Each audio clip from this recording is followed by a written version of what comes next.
My wife and her secretary planned my birthday party. At the restaurant, a waitress leaned in and whispered, "Act sick, do not drink anything, meet me in the back." I thought she was being dramatic until she locked the door and said, "Something is very, very wrong." 4 minutes later, 13 police cars arrived and, "I'm glad to have you here. Follow my story until the end and comment the city you're watching from so I can see how far my story has reached. My name is Alan, and at 62 years old, I thought I knew my wife. After 28 years of marriage, I believed Zoe and I had settled into that comfortable rhythm that long-married couples find. We had our routines, our quiet evenings, our shared understanding of what mattered. But as I sat at my kitchen table that December morning, staring at the elaborate invitation in my hands, I realized I might not know her at all. The invitation was printed on heavy cardstock, the kind you'd use for a wedding or an important business event. Golden lettering spelled out the details of my upcoming 62nd birthday celebration, planned down to the last detail by my loving wife and her new secretary, Marcus. That should have been my first warning sign. In all our years together, Zoe had never organized anything more elaborate than a dinner reservation. She was practical, efficient, but never one for grand gestures. "Isn't it beautiful?" Zoe appeared behind me, her hand resting lightly on my shoulder. Her voice carried an excitement I hadn't heard in months, maybe years. "Marcus helped me design it. He has such an eye for these things." I looked up at her, studying the face I'd woken up next to for nearly 3 decades. Her blonde hair was freshly styled, her makeup more carefully applied than usual for a Tuesday morning. She wore the blue dress I'd bought her last Christmas, the one she'd claimed was too fancy for everyday wear. "It's very nice," I said carefully, turning the invitation over in my hands. "But don't you think this is a bit much? It's just a birthday." Something flickered across her expression, too quick to identify. "Just a birthday?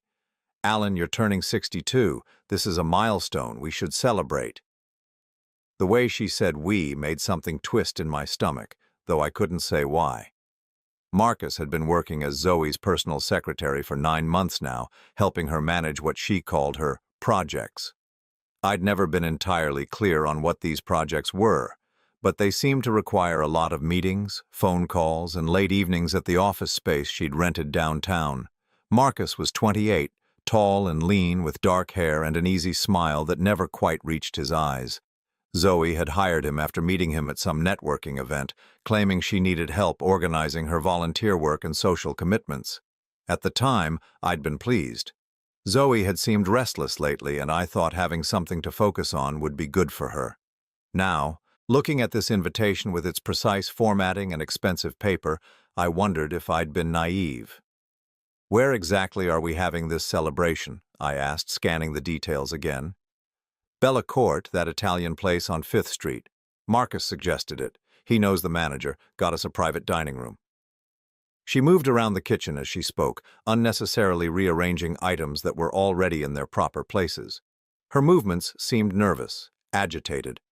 Bella Court was upscale, expensive, the kind of place that would cost several $100s for a private party. That must be costing a fortune. Maybe we should just do something at home, invite a few friends over. "No." The word came out sharper than necessary, and she immediately softened her tone. "I mean, it's all arranged already. Marcus has taken care of everything. The deposits are paid, the menu is set. It would be complicated to change now." I nodded, but something cold was settling in my chest. In 28 years of marriage, Zoe had never made major financial decisions without discussing them with me first. Our retirement account had $2,400,000 in it, money I'd saved carefully over decades of work as an insurance adjuster. We were comfortable, but we'd always been cautious with spending. "How much is this costing us?" I asked. Zoe's hand stilled on the coffee mug she'd been washing. "Does it matter? It's your birthday, Alan. You've worked hard your whole life. Don't you think you deserve something special?" The deflection bothered me more than I wanted to admit. "I'd just like to know." "Marcus is handling the financial arrangements. He got us a good deal through his connections." She turned to face me, her smile bright and artificial. "Just focus on enjoying yourself. That's all I want." The way she said Marcus's name with a softness I hadn't heard her use in years made my throat tighten. I watched her carefully as she moved around the kitchen, noting details I might have missed before. Her phone, which used to stay on the counter, was now always in her purse or pocket. She'd started working late 3 nights a week, something she'd never done in all the years I'd known her. And there were small changes in her appearance, new clothes, a different perfume, a lightness to her step that I couldn't remember seeing since we were young. "Who's coming to this party?" I asked. "Oh, you know, friends, some people from the neighborhood." Her answer was vague, dismissive. "Marcus is handling the guest list too. He's so organized, Alan. I don't know what I'd do without him." There it was again, that tone when she mentioned his name. My hands tightened around the invitation until the expensive paper crinkled slightly at the edges. "I'd like to see the guest list," I said. Zoe turned back to the sink, her shoulders tense. "Why, don't you trust me to invite the right people?" "It's not about trust. I just want to know who's coming to my own birthday party." "Marcus has it on his computer. I'll ask him to send it to you." But even as she said it, I could tell she had no intention of following through. I stood up, walking to the window that looked out over our backyard. The garden Zoe used to tend so carefully was overgrown now, neglected since Marcus had entered our lives. Another change I should have noticed sooner. "Zoe," I said carefully, "is everything okay? Between us, I mean?" She joined me at the window, slipping her arm through mine in a gesture that should have felt natural but somehow didn't. "Of course everything's okay. Why would you ask that?" "You've seemed different lately. Distant."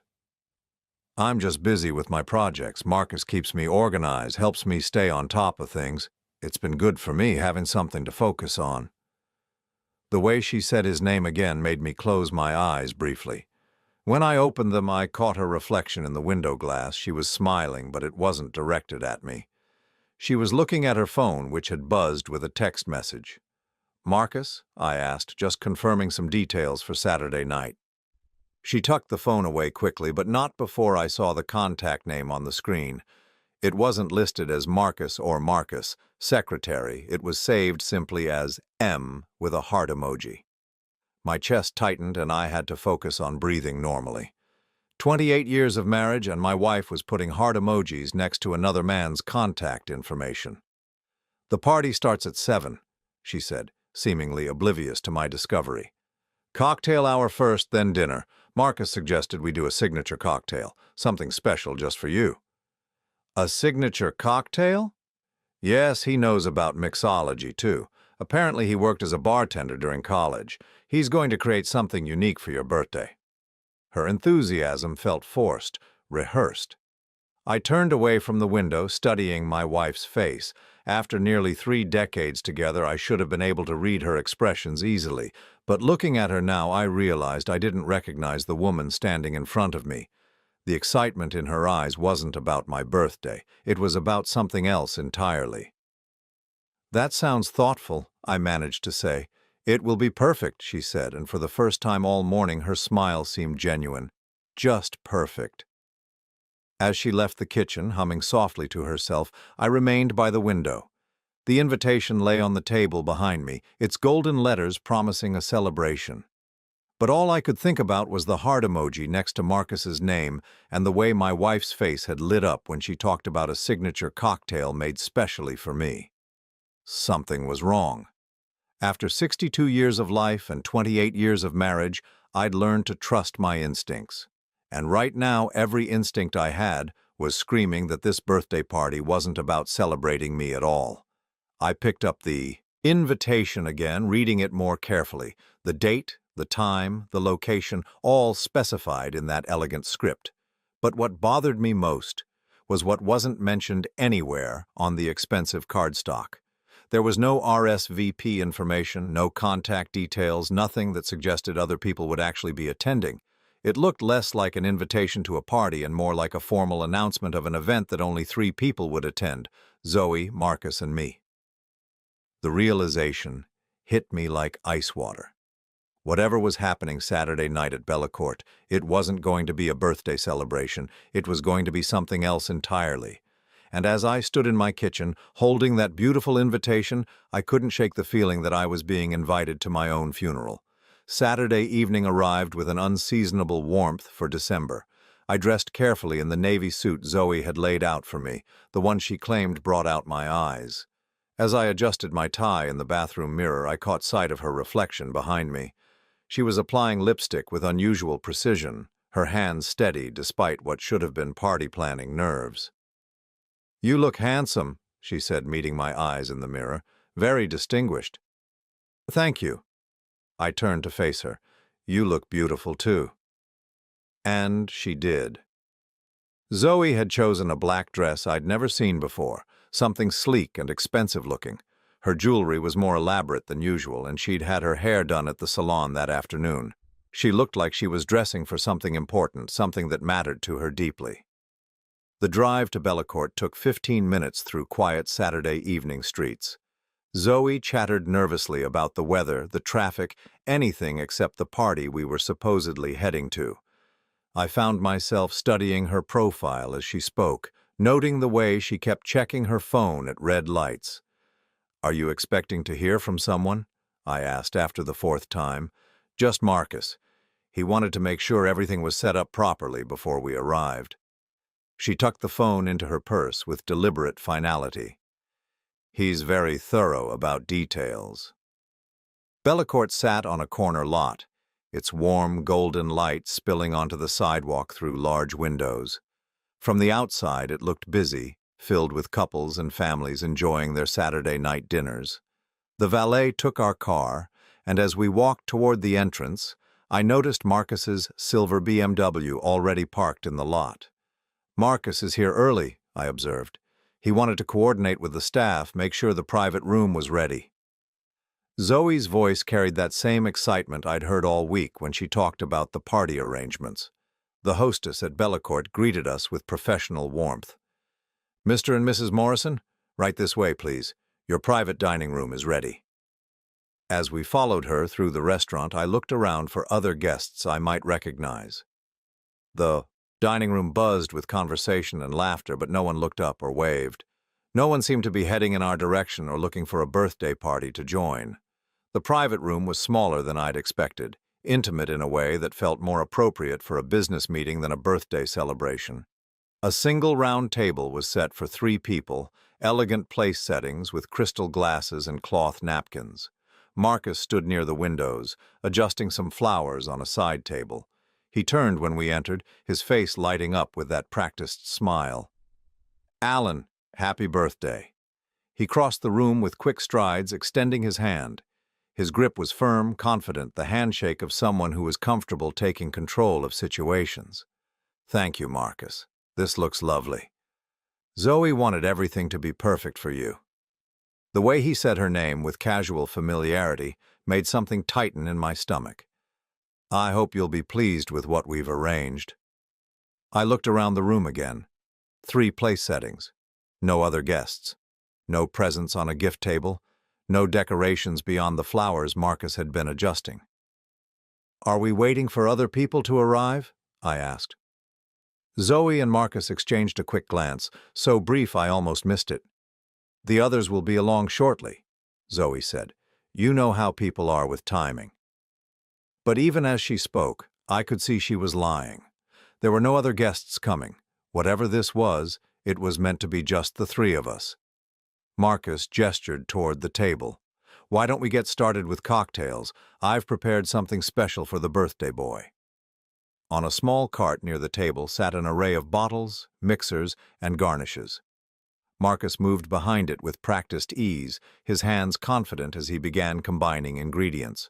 I watched him work, noting the precision of his movements, the way he measured each component exactly. "What are you making?" I asked. "A Morrison Special," he said with a grin.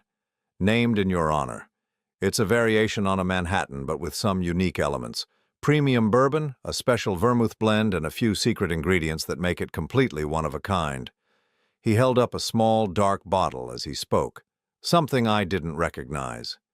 The liquid inside was almost black, syrupy. He added just a few drops to the mixture, then stirred it with deliberate precision. "What's in that bottle?" I asked. "Trade secret," Marcus said with a laugh.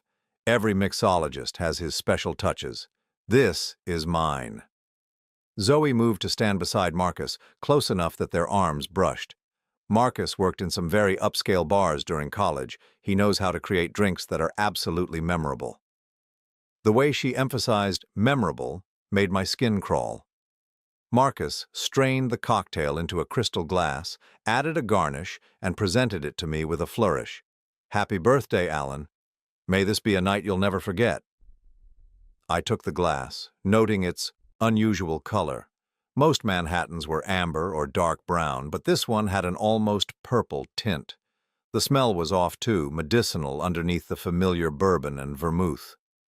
"Aren't you two having one?" I asked, noticing that Marcus had only prepared a single cocktail.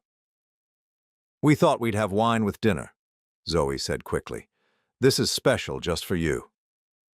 Marcus nodded, opening a bottle of red wine and pouring 2 glasses.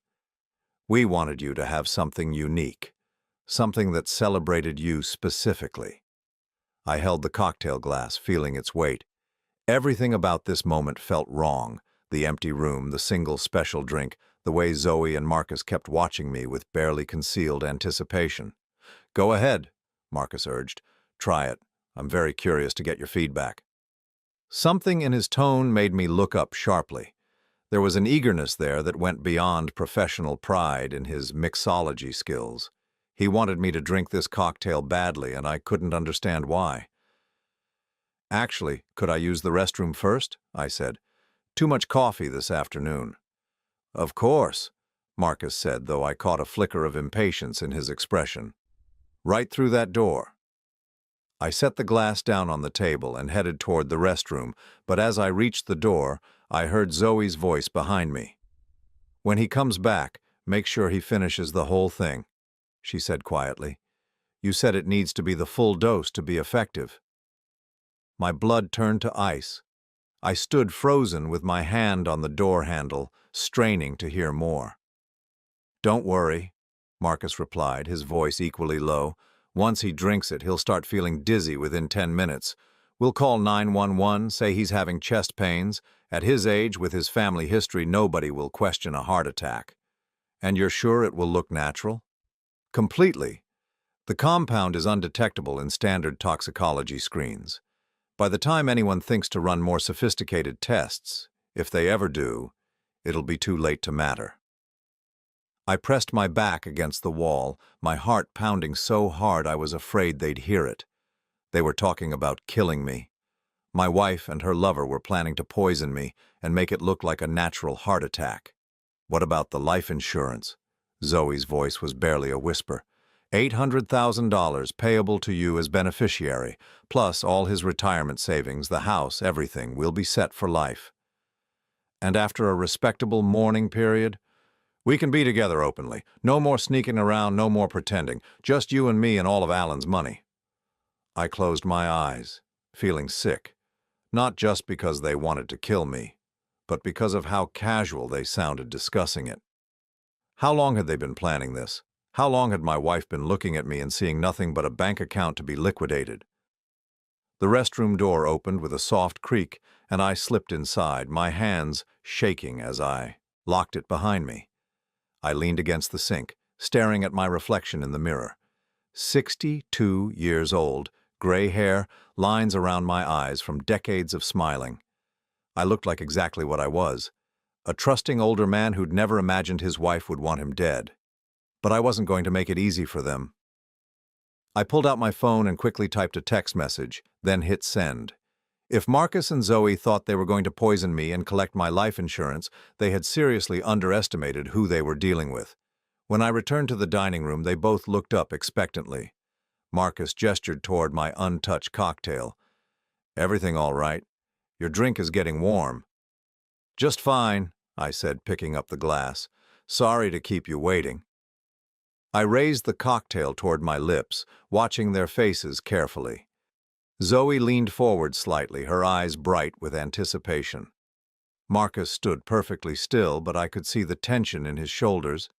Just as the glass reached my lips, there was a gentle knock on the door. A young woman peered in, wearing the black pants and white shirt of the restaurant staff. "Excuse me," she said, her voice urgent but quiet. "Sir, could I speak with you for a moment? There's been a small issue with your credit card." Marcus frowned. "Can't this wait? We're in the middle of a private celebration." The waitress met my eyes directly. "I'm afraid it's urgent, sir. If you could just step outside for one moment." Something in her expression made me stand up immediately. "Of course," I said, setting down the untouched cocktail. "I'll be right back." As I followed her out of the room, I heard Zoe call after me. "Don't be long, darling. Your drink will get cold." The waitress led me down a short hallway to a service area. Once we were alone, she turned to face me, her expression deadly serious. "My name is Sarah," she said quietly, "and I need you to listen to me very carefully. Do not go back in there. Do not drink that cocktail. And whatever you do, do not let them know that you know." I stared at her, my heart racing. "How do you—" "There's no time to explain everything," she interrupted. "But I overheard them talking while I was setting up the room earlier. They're planning to hurt you. That drink has something in it, something that will make you very sick." The relief that flooded through me was so intense I had to grip the wall for support. I wasn't going crazy. I wasn't paranoid. Someone else had seen through their plan. "What do I do?" I asked. Sarah glanced around nervously. "Act like everything is normal. Go back in there, pretend to drink, but don't actually swallow anything. I've already called for help." "Called who?" "People who can stop this," she said cryptically. "Just trust me. And whatever happens in the next few minutes, stay calm." As she spoke, I heard the distant sound of sirens approaching. Sarah's expression grew determined. "It's time," she said. "Remember, act normal, but don't drink anything. Help is on the way."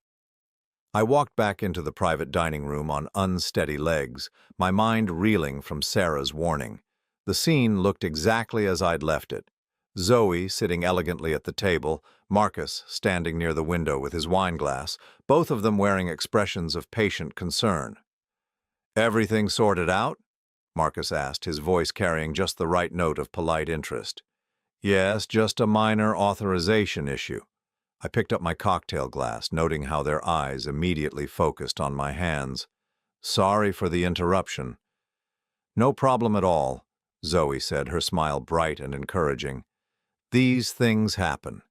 The important thing is we're all here together now." I raised the glass toward my lips again, watching their faces. Zoe's breathing had quickened almost imperceptibly. Marcus had set down his wine and was watching me with the intensity of a predator watching prey. The sirens were getting closer now, though they didn't seem to notice yet. I pretended to take a sip, letting the liquid touch my lips, but not allowing any into my mouth. The smell was worse up close, medicinal and bitter underneath the bourbon. "How is it?" Marcus asked eagerly. "Interesting," I said carefully. "Very unique flavor profile." "I told you Marcus was talented," Zoe said, but there was a tension in her voice now. "Drink up, darling. Don't let it get warm." The endearment felt like acid in my ears. How long had she been calling me darling while planning my death? How many nights had she lain beside me in bed, thinking about my life insurance policy instead of our life together? "Marcus," I said, setting the glass down again, "tell me about your background. Zoe mentioned you worked in high-end bars during college." A flicker of annoyance crossed his features. "We can talk about that later. Your birthday drink is getting diluted." "I'm curious, though, which bars? I used to travel quite a bit for work. Might have been to some of them." Marcus shifted uncomfortably. "Various places. Nothing you'd know." The sirens were much louder now, and Zoe finally noticed them. She turned toward the window, frowning. "That's odd. Sounds like they're coming this way." "Probably an accident on 5th Street, Marcus said dismissively, but I could see sweat beginning to form on his forehead. "Alan, really, you should finish your cocktail before we order dinner." I picked up the glass one more time, and as I did, The door to the dining room burst open. Sarah entered first, followed by 3 police officers and a woman in a business suit who had the unmistakable bearing of a detective. "Nobody move," the detective said calmly, her voice carrying absolute authority. "Mr. Morrison, please step away from that glass." The effect on Marcus and Zoe was immediate and devastating. Marcus went completely white, his wine glass slipping from his fingers to shatter on the floor. Zoe made a small, choking sound, her hand flying to her throat. "What's going on?" she managed to say, but her voice was strangled. "Guilty." The detective moved to the table and carefully picked up my cocktail glass with a napkin. "This drink is evidence in an attempted murder case." "Murder?" Zoe's voice climbed to a near shriek. "That's ridiculous. This is my husband's birthday party." One of the officers was already moving toward Marcus, who seemed frozen in place. "Sir, I need you to put your hands where I can see them." "This is insane," Marcus said, but his voice cracked on the words. "We haven't done anything wrong." The detective looked at him with cold professionalism. "Mr. Marcus Delacroix, you're under arrest for conspiracy to commit murder and attempted murder in the first degree." "Delacroix?" I stared at Marcus in shock. "I thought your last name was Rains." "One of many aliases," the detective said grimly as the officer cuffed Marcus. "His real name is Marcus Delacroix, and he's wanted in connection with similar cases in 3 other states." The words hit me like a physical blow. This wasn't just about my wife having an affair. This was something much worse, much more calculated. "Mrs. Morrison," the detective continued, turning to Zoe, "you're also under arrest for conspiracy to commit murder." "No!" Zoe lunged toward me, her face desperate. "Alan, tell them this is crazy. Tell them we're just having a birthday dinner." I looked at my wife, this woman I'd shared my life with for 28 years, and felt like I was seeing a stranger. "Zoe, they heard you talking. They heard you planning to kill me." Her face crumpled, but not with remorse. With the rage of someone whose carefully laid plan had been ruined. "You don't understand," she hissed. "You're old, Alan. You're boring. You've been boring for years. Marcus and I, we're alive. We have passion. We deserve better than this mediocre existence." The words cut deeper than I'd expected. "So you decided to kill me for the insurance money?" $800,000, Marcus said bitterly as the officer led him toward the door. "Plus your retirement savings. We could have had a real life together." "What you would have had," the detective interrupted, "was murder charges. The compound you put in that cocktail would have caused cardiac arrest within minutes. It would have looked natural to a cursory examination, but we've seen this exact method before." I felt sick. "Before?" The detective nodded grimly. "Mr. Delacroix has been running this operation for 5 years. He targets older men with substantial assets, seduces their wives, and convinces them to help murder their husbands for the inheritance." "How many?" I whispered. "You would have been number 7. The room seemed to spin around me. 7 men, 7 marriages destroyed, 7 families devastated by this man's greed and my wife's willingness to betray everything we'd built together. "Alan," Zoe said, desperately as the second officer moved to arrest her, "you have to understand. I never meant for it to go this far. Marcus said it would be quick, painless, you wouldn't suffer." "You were going to watch me die," I said quietly. "You were going to hold my hand while I had what looked like a heart attack, and you were going to let me die believing you loved me." Tears were streaming down her face now, but they looked fake, calculated. "I did love you. I do love you. This isn't about love." "No," I agreed. "It's about $800,000 and a retirement account worth $2,400,000. The detective looked up sharply. $2,400,000? That's significantly more than we were told. Marcus, who had been silent since his arrest, suddenly spoke up. "What?" "Zoe, you said it was maybe $500,000 total." For the first time since the police had arrived, Zoe looked genuinely panicked. I didn't know the exact amount." "You lying bitch," Marcus snarled. "You were planning to cut me out of most of it, weren't you?" The detective watched this exchange with professional interest. Thieves falling out, always happens eventually. As they led Marcus away, he turned back to Zoe with pure hatred in his eyes. I hope you rot in prison. You're as cold-blooded as they come. Zoe looked at me one last time as the officer guided her toward the door. Alan, please. I know I made mistakes, but we can work this out. 28 years of marriage has to count for something. I stood there in the wreckage of what had been my birthday celebration, surrounded by broken glass and the remains of my shattered trust. 28 years, I repeated slowly. 28 years of me believing you loved me. 28 years of me working to build a future for us, and you threw it all away for money and a man who was using you just as much as you were using me. That's not true, she whispered. Isn't it? I looked at her steadily. How long, Zoe? How long were you planning this? She didn't answer, but the detective did. Based on our investigation, they've been planning this for approximately 6 months. The relationship between your wife and Mr. Delacroix began shortly after he was hired as her secretary. 6 months.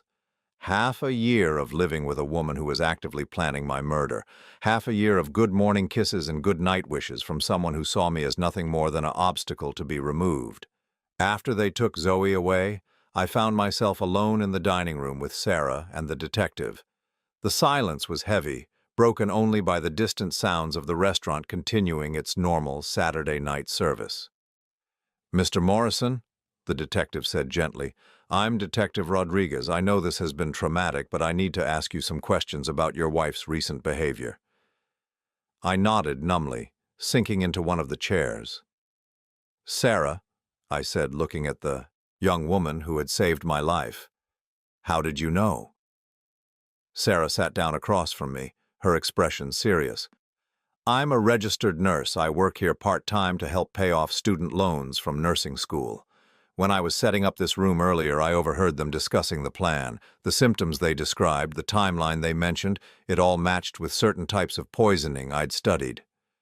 So you called the police? I called Detective Rodriguez specifically. My supervisor at the hospital had briefed us about this type of case after 2 suspicious deaths at other medical facilities in the area. Detective Rodriguez nodded. We've been tracking Mr. Delacroix for 8 months, but he's careful. He never uses the same method twice in the same city, and he always makes sure the deaths look natural. This is the first time we've been able to catch him in the act. I stared down at my hands, still shaking slightly. What happens now? Now you go home, and you try to rebuild your life, Detective Rodriguez said kindly. And Mr. Delacroix and your wife go to prison for a very long time. As I sat there in that elegant private dining room, surrounded by the remnants of what should have been a birthday celebration, I realized something profound had changed inside me. For 28 years, I had defined myself as half of a couple, as Zoe's husband, as part of a partnership I thought was built on love and mutual respect. But that partnership had been an illusion. While I was working to secure our future, Zoe was planning to end mine. While I was saving money for our retirement years together, she was calculating how much my death would be worth to her.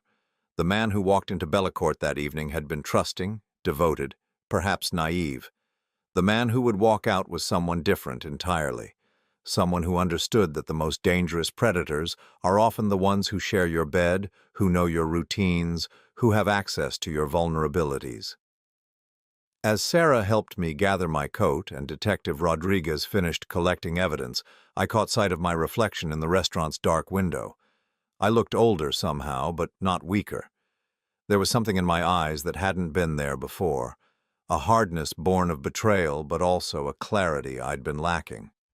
Tomorrow I would have to face the reality of my new life. Tomorrow I would have to figure out how to exist without the woman I'd thought was my partner, my companion, my friend, but tonight I was alive.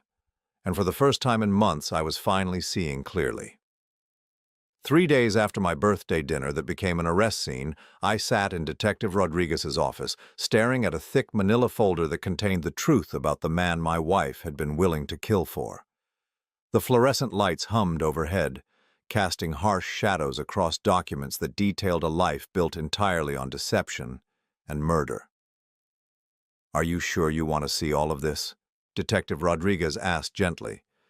She'd been kind to me throughout this nightmare, understanding that having your entire life shattered requires a certain delicate handling. I need to know, I said, though my voice came out hoarse. I need to understand what she chose over 28 years of marriage. The detective opened the folder, revealing photographs, police reports, and financial documents. The first photo showed Marcus as I knew him, confident and smiling.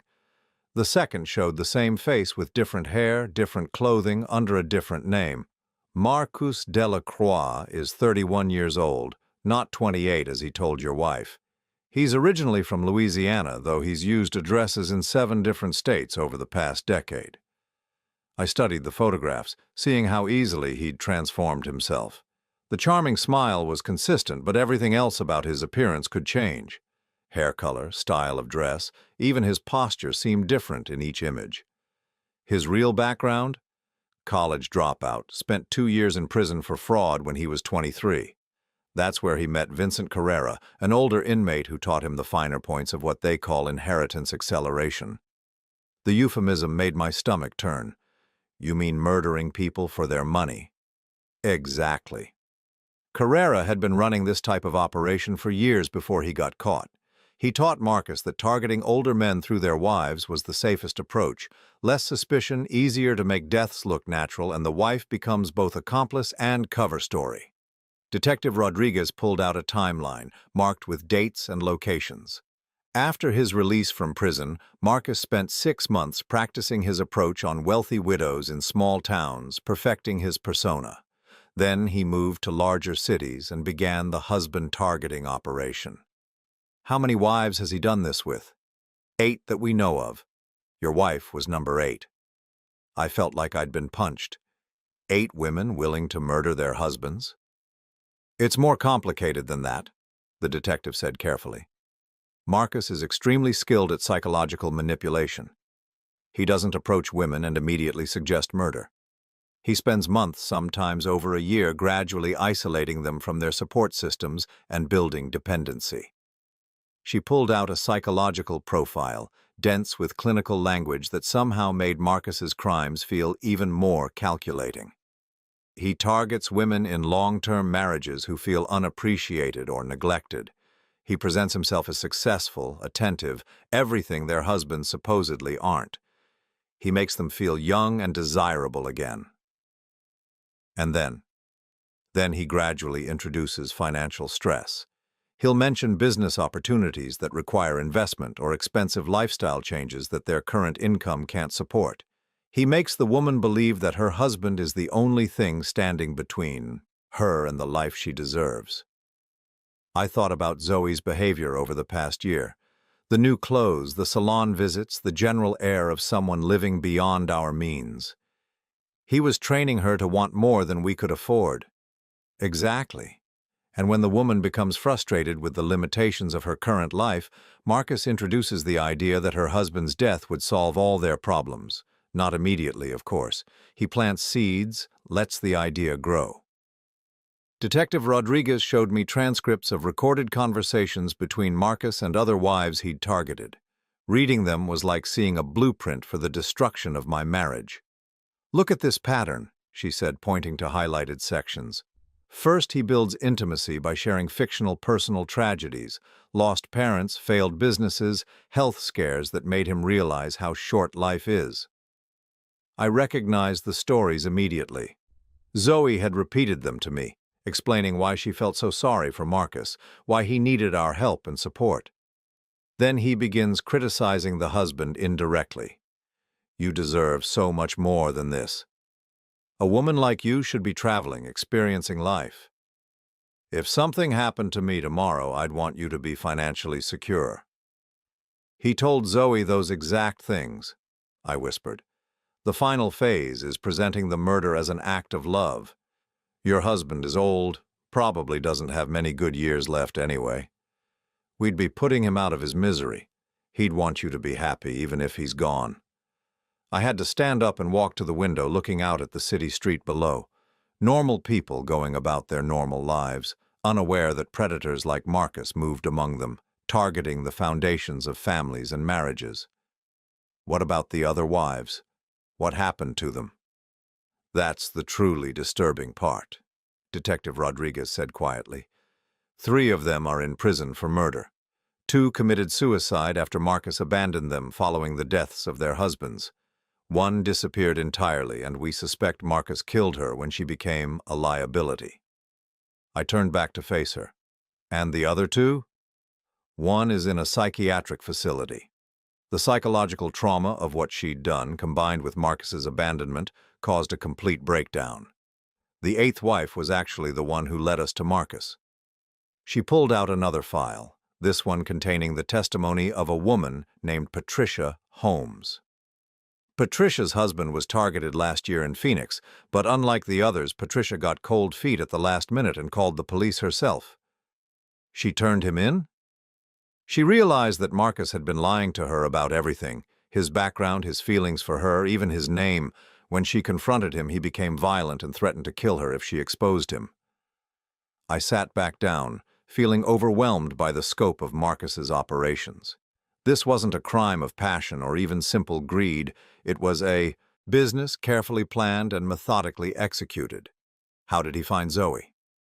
Detective Rodriguez pulled out surveillance photos showing Marcus at various social events, charity functions, and networking meetings. He researches potential targets extensively. He looks for women married to men with substantial assets, particularly those who seem isolated or unhappy.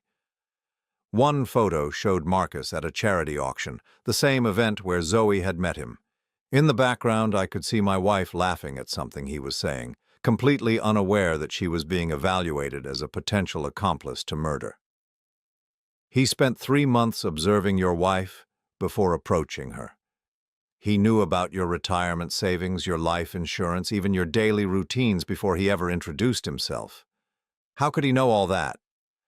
Public records, social media, even something as simple as following your wife's car to learn your patterns. Marcus is extremely thorough in his preparation. The detective showed me Marcus's notebook, recovered from his apartment after his arrest, pages and pages of notes about my life, my marriage, my vulnerabilities. He documented every detail of our relationship, looking for weaknesses he could exploit. Look at this entry, she said, pointing to a page dated 6 months ago. Subject appears devoted to wife but takes her for granted. Wife seems restless, mentions feeling invisible, opportunity for intervention. Reading his clinical assessment of my marriage felt like being dissected while still alive. He'd identified the small fractures in our relationship, the tiny disappointments that accumulate over decades, and turned them into weapons. There's more, Detective Rodriguez said grimly. We found detailed plans for after your death. Marcus had no intention of staying with your wife long-term. She showed me documents outlining how Marcus planned to gradually steal Zoe's newfound wealth and disappear, leaving her with nothing but the knowledge that she'd murdered her husband for a man who never cared about her at all. He was going to abandon her? Within 6 months of collecting your life insurance, he'd already established a false identity and bank accounts in another state. Your wife would have been left alone, broke, and guilty of murder. The irony was devastating. Zoe had destroyed our marriage and planned my death for a man who saw her as nothing more than a temporary tool. She'd given up everything real for something that was entirely fake. Where is Zoe now? County jail. She's been placed in protective custody because Marcus still has connections that could pose a threat to witnesses. Has she said anything about why she did it? Detective Rodriguez hesitated. She's been asking to see you. Her lawyer says she wants to explain herself, to apologize. I laughed, but there was no humor in it. Apologize for planning to murder me? Mr. Morrison, I have to ask, do you want to see her? It might give you some closure, some answers. I considered it for a long moment. Part of me did want answers. I wanted to understand how the woman I'd shared my bed with for 28 years could look at me and see only a bank account to be liquidated. I wanted to know if there had been any real love in our marriage, or if I'd been living with a stranger all along. But mostly I wanted to move forward. I wanted to reclaim my life from the wreckage Marcus had made of it. No, I said finally. Whatever Zoe has to say, I don't need to hear it. She made her choice when she decided to poison me for money. Detective Rodriguez nodded approvingly. That's probably wise. In my experience, these conversations rarely provide the closure people hope for. As I prepared to leave her office, she handed me one final document. Marcus's full confession. He gave up everything once he realized Zoe had lied about the amount of money involved. He's facing multiple murder charges in several states, but he wanted to make sure she didn't get a reduced sentence. I took the confession, but didn't open it. I'd learned enough about Marcus Delacroix to understand what my wife had chosen over our marriage. She'd chosen a fantasy, a carefully constructed lie designed to separate her from her conscience and me from my life. Walking out of the police station that afternoon, I felt something I hadn't experienced in months: clarity. For the first time since this nightmare began, I understood exactly what I was dealing with. Not a marriage that had failed, not a wife who had fallen out of love, but a targeted attack by a professional predator who had turned my own spouse into a weapon against me. The knowledge was devastating, but it was also liberating. I hadn't failed as a husband. I hadn't driven Zoe away through neglect or indifference. I had simply been unlucky enough to be married to a woman vulnerable to Marcus's particular brand of manipulation. That evening, I sat in my kitchen, the same room where I'd first noticed the heart emoji next to Marcus's name in Zoe's phone. The house felt different now, not because she was gone, but because I finally understood who she really was. Tomorrow, I would begin the process of rebuilding my life. But tonight, I was grateful for one simple, profound truth. I was alive, and the people who had wanted me dead were in prison where they belonged. 2 weeks after learning the full truth about Marcus and his operation, I found myself standing in the courthouse hallway waiting to testify at Zoe's bail hearing. The marble floors echoed with footsteps and hushed conversations as lawyers moved between courtrooms, their clients trailing behind with expressions ranging from defiant to devastated. I hadn't seen my wife since the night of her arrest. Through her lawyer, she'd made multiple requests to meet with me, all of which I'd declined. But today I would have to face her in court, to tell a judge why I believed she should remain in custody until her trial. "Mr. Morrison?" A young woman approached me, carrying a briefcase and wearing the confident expression of someone accustomed to difficult cases. "I'm Amanda Chen, the prosecutor assigned to your case." We shook hands, and she gestured toward a quiet corner where we could speak privately. "How are you holding up?" she asked, her tone genuinely concerned. "As well as can be expected, I suppose. It's still difficult to believe this is really happening." "I understand. I've reviewed all the evidence, and I want you to know we have a very strong case. Mr. Delacroix's confession implicated your wife in significant detail." She pulled out a legal pad covered with notes. "There's something else you should know before we go in there. We've discovered additional information about your wife's financial activities over the past year."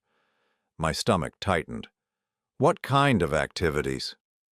"She's been systematically moving money from your joint accounts into accounts that only she could access. Small amounts over time, nothing that would trigger automatic alerts, but it adds up to approximately $73,000. I felt like I'd been hit by a truck. $73,000. Over how long a period? 8 months. She started moving money shortly after Marcus was hired as her secretary. Amanda's expression was grim. "We believe Marcus was coaching her on how to gradually separate your assets so that when you died, she'd have immediate access to funds without waiting for probate." The betrayal felt fresh all over again. Not only had Zoe been planning to kill me, but she'd been stealing from me for months. Every morning kiss, every evening dinner together, every conversation about our plans and dreams had been happening while she systematically looted our savings. "There's more," Amanda continued. "We found evidence that she forged your signature on a life insurance policy increase 6 months ago. Your policy was originally for $400,000. She increased it to $800,000 without your knowledge." "How is that possible? Wouldn't they need my medical records, my consent?" "Marcus had connections with someone at the insurance company. For a fee, they processed the paperwork without requiring your physical signature. The monthly premiums were automatically deducted from your joint account." I had to sit down on one of the wooden benches that lined the hallway. For months, I'd been paying higher premiums on a policy that would pay double to the woman who was planning to murder me. Mr. Morrison, I know this is overwhelming, but there's something else we discovered that you need to know. I looked up at her, wondering what other devastation was coming. Your wife had already begun the process of legally changing her name back to her maiden name. The paperwork was filed 3 weeks before your birthday dinner. The implications hit me immediately. She was preparing to disappear after I died. It appears so. She also had applications for new credit cards and a lease agreement for an apartment across town, all under her maiden name. She was setting up an entirely new life. As Amanda spoke, I caught sight of Zoe being led into the courtroom by her attorney. Even from a distance, I could see that jail had changed her. Her blonde hair was pulled back severely, her face was pale, and she wore the orange jumpsuit that marked her as an inmate. But what struck me most was her posture. She no longer carried herself with the confidence of a woman who controlled her environment. She looked small, diminished. "Are you ready to face her?" Amanda asked gently. "As ready as I'll ever be." The courtroom was smaller than I'd expected, with wooden benches that reminded me of a church. I took a seat behind the prosecution table, close enough to hear every word but far enough away to maintain some emotional distance. When Zoe's case was called, she stood beside her attorney, a middle-aged man who had the weary look of someone who specialized in hopeless causes. She turned slightly, scanning the courtroom until her eyes found mine. The moment our gazes met, her composure cracked. Tears immediately began streaming down her face, and she mouthed the word "sorry" repeatedly. But I felt nothing. No anger, no sadness, no forgiveness, just a cold detachment that surprised me. The judge, a stern woman in her 60s, reviewed the case file before speaking. "Mrs. Morrison, you're charged with conspiracy to commit murder in the first degree and attempted murder. The prosecution is requesting that bail be denied. How do you plead?" Zoe's voice was barely audible. "Not guilty, Your Honor." Amanda stood to present the prosecution's argument. "Your Honor, the defendant participated in a carefully planned attempt to murder her husband of 28 years for financial gain. She conspired with a known criminal, Marcus Delacroix, who has confessed to multiple similar crimes in other states." As Amanda detailed the evidence, I watched Zoe's face.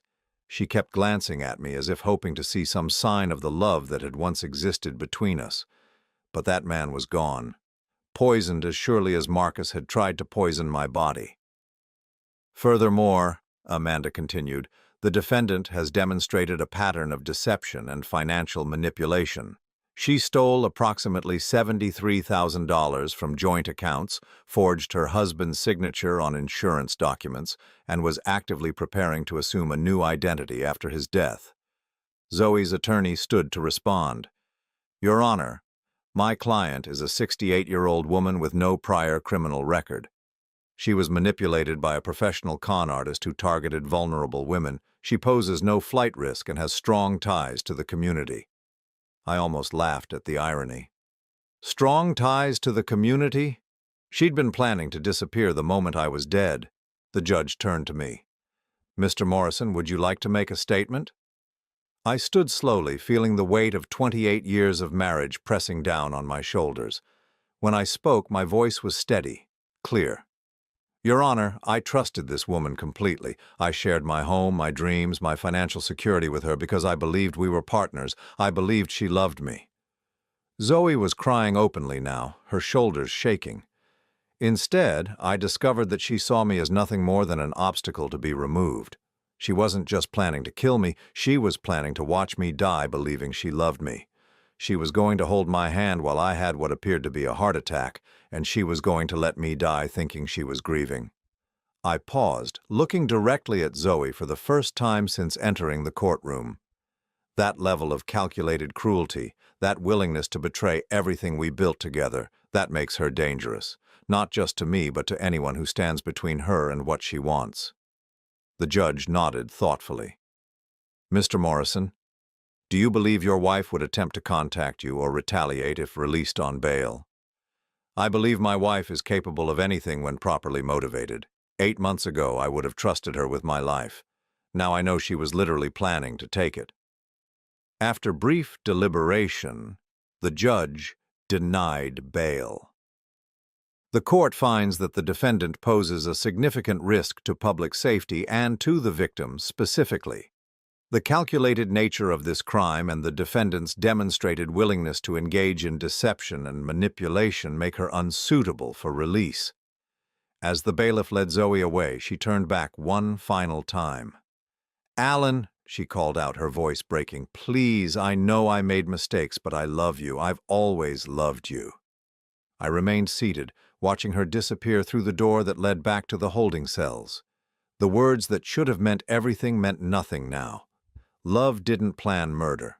Love didn't steal and lie and manipulate. What Zoe felt for me might have been many things, but it wasn't love.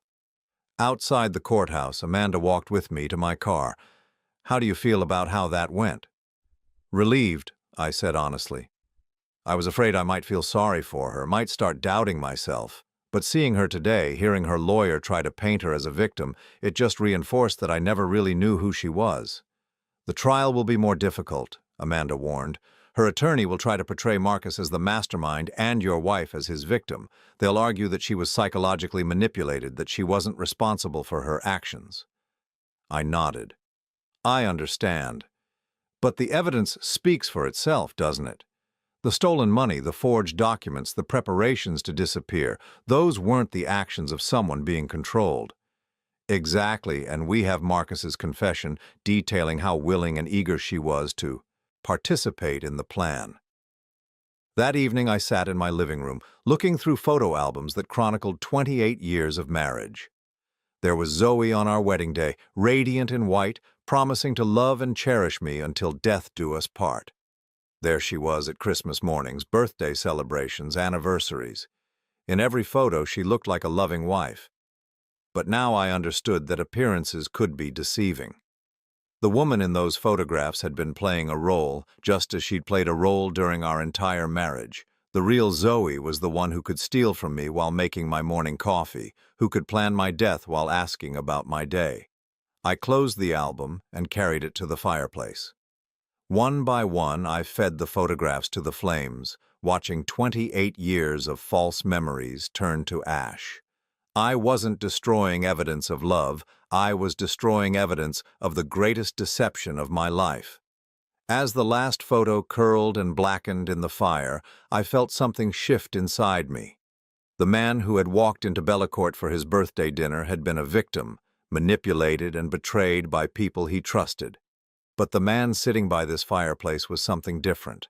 I was a survivor, and now I was free to discover who I really was when I wasn't defining myself as half of a marriage that had been built on lies.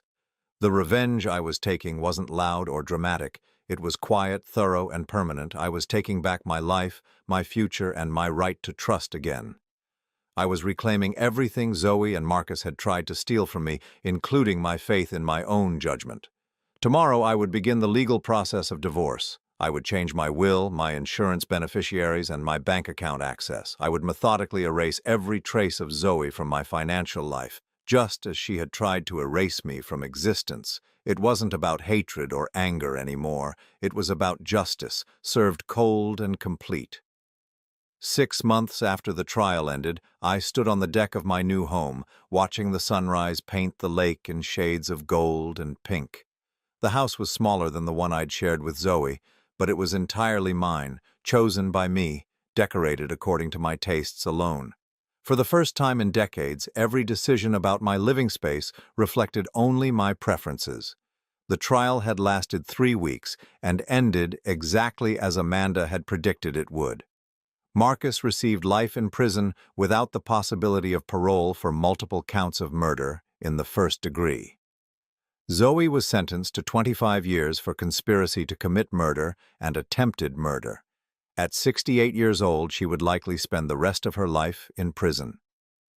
During the sentencing, she had tried one last time to reach me, calling out across the courtroom that she was sorry, that she had never stopped loving me. But by then, I understood that Zoe's definition of love was so twisted, so fundamentally selfish, that her apology meant nothing. The financial recovery had been more successful than I'd dared hope. The $73,000 she'd stolen was returned to me, along with additional funds that Marcus had already transferred to accounts in her name. The forged insurance policy was voided, but I kept the original $400,000 policy with a new beneficiary, a scholarship fund I'd established for nursing students like Sarah. Sarah, the young woman who had saved my life, had become an unlikely friend. She'd testified at the trial, her clear professional testimony helping to establish the timeline of events that night at Bellecourt. Afterward, we'd stayed in touch, and I'd learned that she was working 2 jobs while completing her nursing degree. The scholarship fund was my way of honoring her courage and helping others like her who were working hard to build better lives for themselves. It felt good to use the money Zoe had tried to steal from me for something positive, something that would help rather than harm. My phone buzzed with a text message. It was from Sarah, who had finally graduated and was starting her career as a trauma nurse at the city's largest hospital. "Mr. Morrison, would you like to have lunch this weekend? I want to show you the graduation photos and tell you about my new job." I smiled, typing back my acceptance. Sarah represented something important to me, something I'd almost forgotten existed. Genuine friendship based on mutual respect and concern. She had risked her job and possibly her safety to warn me about the danger I was in, asking for nothing in return except the knowledge that she'd done the right thing. Over the past months, I'd slowly begun building new relationships, connections, based on honesty rather than obligation. I'd joined a hiking group for retirees, volunteered at a local literacy center, and even started taking photography classes. Each activity brought me into contact with people who knew nothing about my past, who saw me simply as Alan, not as half of a failed marriage. The hiking group had been particularly rewarding. Every Saturday morning, 15 to 20 people gathered at various trailheads around the city, exploring paths through forests and along ridgelines that offered spectacular views of the surrounding countryside. The physical challenge felt good, but more importantly, I enjoyed the easy camaraderie of people who shared a common interest. It was during one of these hikes that I met Eleanor, a retired teacher whose husband had died 2 years earlier from cancer.